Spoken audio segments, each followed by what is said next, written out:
mulej, halleluja. Nilqawkom eżis aħwa Maltin u għawċin, għal daw kolla li jintom għet segwu, jekk għalissa jkun għadek ma milx id-dmir tijak bħala ċittadin għal-vot, inħeġġek mur, eżerċita id-dritt tijak, il-libertà tijak, u mur u għamel dmirek bħala ċittadin. Jitla min jitla, birikom, jitolbu għalijom, halleluja, u aħna nkomplu nimxu.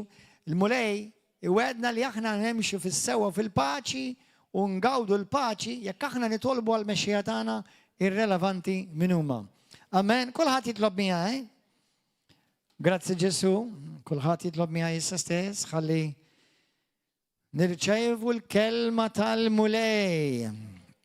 Kulħadd jgħid miegħi, Mr. Qadis, kellimni llum il-kelma qadisa tiegħek.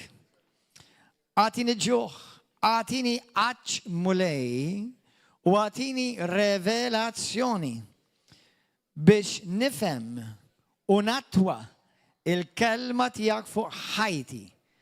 Mr. Qadis, niddikjara li l-Bibja hija il-kelma tiegħek, hija l-verità. Nemmina minn Ġenesi sal-Apokalissi.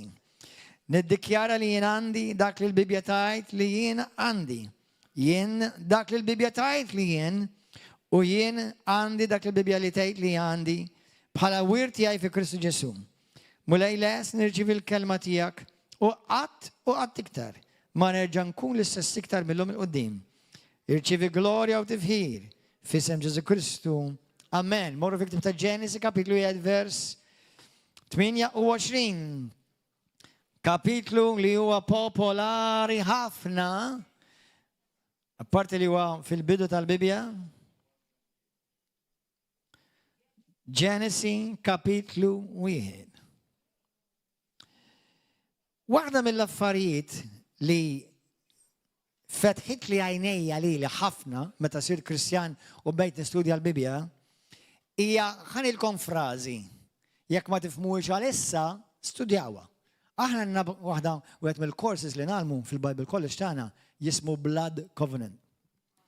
It is powerful, jekk qatt ma għamiltu għamlu u jekk għamiltu erġa' għamlu. Għax huwa radikali, huwa kors radikalment ibiddillek il-perspettiva kollha ta' kif jopera l-Kristjaneżmu. Però ħanejdilkom frażi li ħad instema stramba jekk inti għadek ġdid fil-mulej. Alla ma jagħmel xejn mingħajr patt. Alla ma jagħmel xejn mingħajr patt. Qabel ma Alla jagħmel xi ħaġa, irid ibirek, jirilaxxa, jirrilisja il-barki tiegħu, il-pjan tiegħu, is-saltna tiegħu, irid ibsib il-xi ħadd fuq id-dinja jaqbel miegħu jiġi fiqbil miegħu biex jiġi rilisjat dak li Alla għandu għalik. Ejja neħdu lilek. Inti stajt issalva li kieku inti ma ġejtx fiqbil miegħu? Anke kieku jixtieq isalvak ma jistax. Kellek tiġi fiqbil miegħu biex isalvak. Amen? Jista' jbirkek jekk inti ma tiġix fiqbil miegħu? Jista' jfejqek jekk ma tiġix fiqbil miegħu? Mela xejn ma jsir jekk inti ma tiġix dak li jgħidulu bil-Ingliż in agreement, in covenant, malla.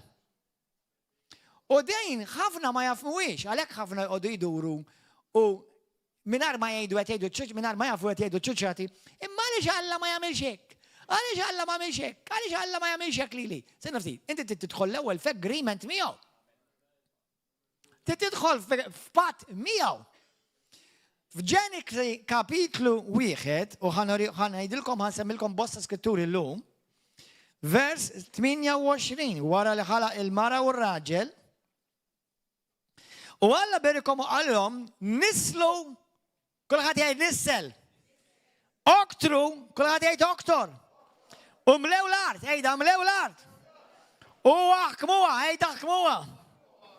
U t-tajr, mela, aħkmu, u saltnu, innotaw li Alla tom, berikom, u tom il-qawwa, once li berikom, u once li ġew f'agreement bil miegħu, tom il-grazzja, tom is-saħħa, kulħadd jgħid il-kelma saħħa. Saħħa, saħħa. dritt, legali. Tom dritt, legali, biex jimlew l-art. Ikatru, jaħkmu Isaltnu fuq il-ħut, jisaltnu fuq il-kreazzjoni kollha. Jimmultiplikaw. Il-barka li għalla Tom, kien ħaġġib multiplikazzjoni, ħaġġib il-frott, kienet ħaġġib il-barka, kien ħaġġib il-ġid fuq l-art. Hallelujah. I love this, isimaw għadi. Scarcity, sanidilkom bil-Ingli, bil-Malti ukoll, ta' scarcity was never part of God's plan and covenant for his people. L-iskarzezza in-nuqqas li inti jonqsok qatt ma kienet fil-pjan Alla għal-bniedem għal-kreazzjoni tiegħu. Għal-bidu, għal-menu skont din l-iskrittura, kien hemm Adam u Eva. U l-pjan li Alla kellhom għalihom kien pjan ta' abbondanza f'kollox. Kulħadd jgħid f'kollox. Importanti li tifhem di ta' għax ħafna li ma jkollhomx għarfien bibliku jaħsbu li Alla il-barka biss irid jgħidlek spiritwali. Però ħanidu hekk, hemm verità fiha għax kull barka spiritwali timmanifesta naturali. Tifmu? Huwa l-ispirtu li jbierek in-naturali, mhux in-naturali li jbierek l-ispirtu. Il-kreazzjoni bdiet minn dak li ma jidirx u seħ, dak li ma jidirx seħ u sar jidher. Mhux bil-kontra. Amen? Alla bierek il-kreazzjoni, Alla bierek il-nies tiegħu, dakinhar kien Adam u Eva, u Tom il-qawwa li jimmultiplikaw, ikatru u ma jkun jonqshom xejn. Halleluja! Grazzi mulej. Dak il-Adam u Eva biss. Law, morru iktar tard, għanorikom s-skrittura, morru fi ktib ta' Ġenesi kapitlu 12. Abram, minu għalik? Taf li Abram missirek jent? Tmux il-robja mommo, korrajt?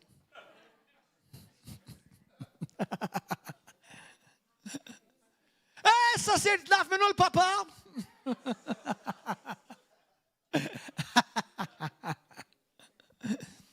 Abram jissejjaħ mis-sirna tal-fidi.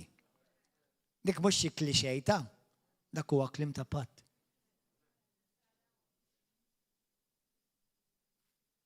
Meta aħna ngħidu Abram huwa mis-sirna tal-fidi, you're saying something much bigger than just a simple statement. Meta jiena u inti ngħidu Abram huwa missieri tal-fidi, qed statement kbiru qawwi fir-realm fid-dinja spiritwali da. Stqarrija potenti u xi jfisser li missieri fil-fidi huwa Abram. Fi ktib ta' Ġenesi, kapitlu 12, għalhekk isimgħu. U l-mulej qal l-Abram u itlaq minn artek, minn art walidek u minn dar missierek lejn l-art li kien jiena norik. U jien namlek ġens kbir. Imbirkek u nkabbarlek ismek. U inti tkun ta' barka. Għaliex għamlu barka? Għaliex birku Alla? Biex ikun ta' barka. Alla jbirek biex inti tbirek. Alla jbirkek biex inti titbirek il-ħatiħu. Alla jbirek il-poplu tiegħu biex il-poplu tiegħu jkun ta' barka għad-dinja. Amen. Barka ta' saltna. Inti ma tistax tbirek lil-ħatiħor minn dak li m'intix imbirek. Ma tistax tagħti minn dak li m'għandekx. Amen. U qabel ma Alla jitlob li minnek u minni biex inkunu ta' barka, Alla l-ewwel jagħmlek barka. Alla għamel il-poplu tiegħu il-disċipli u l-apostli u l-inna fi Kristu għamilna dawl tad-dinja. U mbagħad għalilna biex niddu. L-ewwel għamilna melħ. U mbagħad għallek issa murat il-ħajja.